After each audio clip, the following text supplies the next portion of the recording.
पश्चिम बंगाल सरकार कर आदिवासी विकास एवं पिछड़ा वर्ग कल्याण विभाग कर मंत्री श्री खुदीराम टुडू और forest and environment minister Shri Manoj Rao के तराई डुअर क्षेत्र कर विभिन्न आदिवासी संगठन कर प्रतिनिधि कर ओर से एगो ज्ञापन सौंपल गेलक। ज्ञापन में मुख्य मांग कर रूप से तराई डुअर्स कर लागे एगो तराई डुअर्स आदिवासी विकास बोर्ड बनाए कर प्रस्ताव रखल गेलक।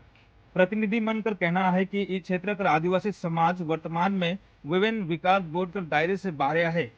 शहर शिक्षा स्वास्थ्य रोजगार आवास और जनजातीय भाषा एवं संस्कृति कर संरक्षण कर उद्देश्य से एगो अलग विकास बोर्ड कर गठन बहुत जरूरी है। ज्ञापन में ये बात कर भी उल्लेख करल गेलक कि उत्तर बंगाल कर 30 से अधिक आदिवासी संगठन आदिवासी समाज कर विकास सांस्कृतिक संरक्षण और संवैधानिक अधिकार कर रक्षा कर उद्देश्य से एकजुट होकर के काम करत हैं। प्रतिनिधि मंडल राज्य सरकार का विभिन्न आदिवासी विकास संबंधित पहल का स्वागत करते हुए तराई डुअर्स क्षेत्र पर मांग कर ऊपरे भी गंभीरता से विचार करे कर अनुरोध कर लें। इकर अलावा ज्ञापन में हाल कर दिनों में कुछ नया संगठन का गठन तथा प्रतिनिधियों के लेके उत्पन्न भ्रम कर स्थिति कर भी जिक्र करल गेलक।